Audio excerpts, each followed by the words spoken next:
Assalamualaikum warahmatullahi wabarakatuh. Ketemu lagi dengan Bu Ayu. Untuk hari ini pelajaran IPS, tujuan pembelajaran kita adalah memahami kegiatan ekonomi. Nah, kegiatan ekonomi kali ini nanti akan diperjelas.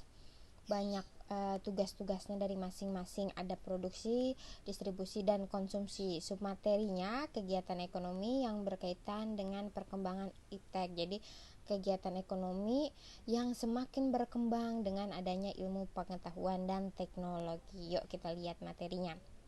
Pertama, produksi. Nah, kemarin sudah dijelaskan bahwa produksi itu kegiatan menghasilkan suatu barang ataupun jasa. Sedangkan kalaupun produsen temannya. Nah, produsen itu yaitu orang yang menghasilkan atau menghasilkan barang ataupun jasa. Macam-macamnya yaitu ada nilai guna bentuk, terus nilai guna tempat, nilai guna waktu, dan nilai guna kepemilikan. Yuk kita lanjut. Di sini. Nah, nilai kegunaannya atau time utility. Suatu benda, kita langsung ke bagian nomor pertama ya. 1. Kegunaan bentuk form utility, yaitu suatu benda akan mempunyai kegunaan apabila telah mengalami perubahan. Contohnya kulit sapi itu bisa diubah menjadi tas, kendang sesuai dengan kebutuhan. Yang kedua, kegunaan tempat. Suatu barang akan mempunyai kegunaan bila barang tersebut telah dipindahkan pada tempat. Contohnya pasir. Nah, pasir itu ketika dipindahkan ke dalam sebuah bangunan maka akan menghasilkan bangunan rumah gitu. Yang ketiga, tadi kegunaan waktunya, yaitu suatu benda mempunyai nilai guna apabila digunakan pada waktu yang tepat. Contohnya payung digunakan pada saat hujan, jas hujan digunakan saat hujan juga, ataupun di sini tabungan. Keempat, kepemilikan, yaitu suatu barang atau benda akan mempunyai nilai kegunaan bila telah dimiliki secara sah. Nah, contohnya buku pelajaran di toko buku akan lebih berguna bila dipakai. Gitu. Sepatu olahraga akan berguna dipakai. Jadi barang bentuk apapun akan berguna, akan bermanfaat ketika barang itu dipakai, bukan untuk dikoleksi. Lanjut. Faktor-faktor produksi, ada sumber daya alam, ada tenaga kerja, ada modal. Mereka ini saling berkaitan, gitu. Mereka ini saling berkaitan satu dengan yang lain. Oke, kita bisa lanjut.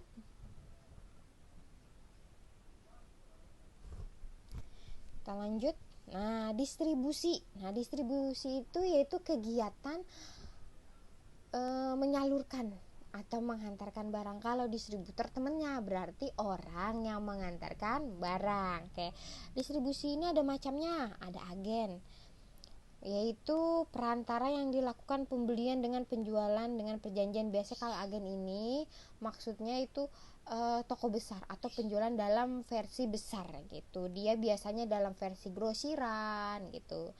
Terus maklar, perantara yang menjual atau membeli barang atas nama orang lain. Nah, maklar ini mungkin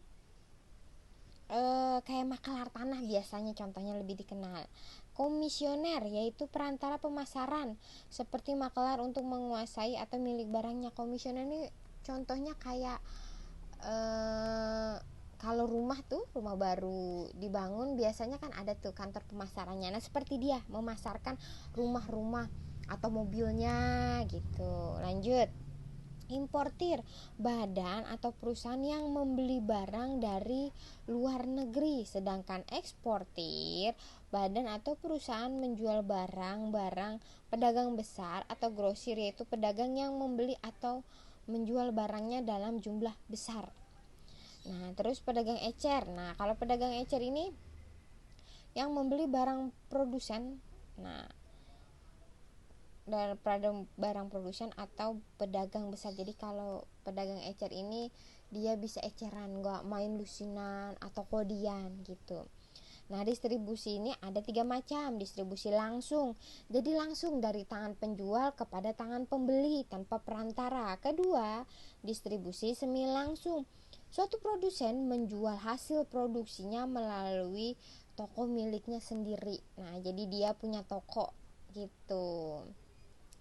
Di sistem distribusi tak langsung, nah, produsen yang menjual barang atau jasa ke konsumen melalui lembaga dagang perantara. Kalau sistem distribusi tidak langsung, contohnya kayak kalian belanja di Lazada, Tokopedia, Shopee dan sebagainya yang membutuhkan perantara kurirnya gitu.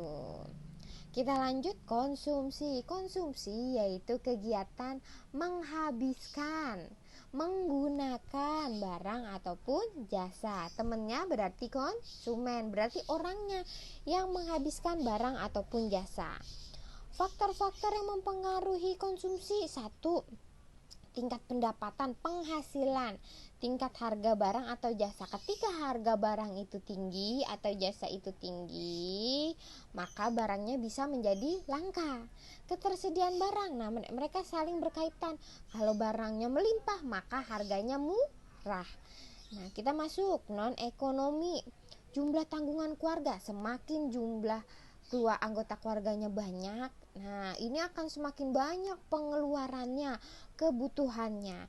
Kedua, tingkat pendidikan. Nah, kalau tingkat pendidikan ini biasanya ketika seseorang ingin membeli sebuah kebutuhan, dia akan melihat sesuai enggak dengan kebutuhan di rumahnya.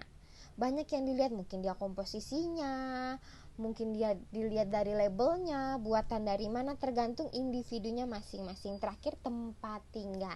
Di mana tempat tinggal manusia pasti akan mempengaruhi ekonominya tersebut. Lanjut, kegiatan konsumsi pelaku ekonomi. Ada RTP, rumah tangga konsumsi. Ada ada RTK, sekarang ada RTP, rumah tangga produksi. Pemerintah gunanya untuk apa?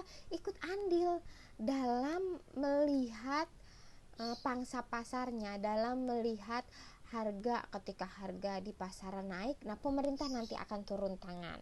Dan ketersediaan barang, pemerintah juga ikut campur. Kita lanjut. Nah, ini tugas kita untuk hari ini. Buatlah kelompok yang terdiri dari 5 orang, bebas ya, bisa laki-laki ataupun perempuan. Kalau misalnya kelas kalian ganjil, nah bisa 5 sampai dengan 6 orang, disesuaikan dengan kelas masing-masing. Kedua, pilihlah materi mengenai pertanian, pertambangan, industri, perdagangan, dan jasa. Dari 5 ini kalian pilih salah satu, mau yang mana. Buatlah sebanyak total 10 pertanyaan. Misalnya ambil contoh nih, pertanian kalian ngambil, ya kan? Kalian ambil pertanian, terus mengenai dampak. Nah, kalian buat pertanyaannya mengenai dampak usaha yang dipilih bagi lingkungan. Jadi 5 orang bagi lingkungan, 5 orang lagi masyarakat sekitarnya. Untuk materi mengenai misalnya tadi pertanian yang diambil ya, gitu. Jadi kalian mencari pertanyaan tersebut, apa manfaatnya hadirnya usaha tersebut. Nah, dari bidang tadi pertanian, diskusikan 10 pertanyaan dengan temannya. Berikan jawabannya bisa melalui referensi buku, majalah, internet. Jadi kalian bisa melihat tersebut dari internet, boleh segala macam. Pokoknya 10 pertanyaan kalian cari.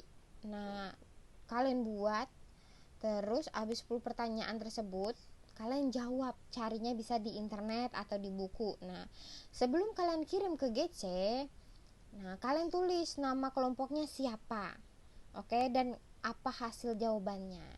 Oke, cukup sekian materi Ibu hari ini. Ibu ucapkan Assalamualaikum warahmatullahi wabarakatuh.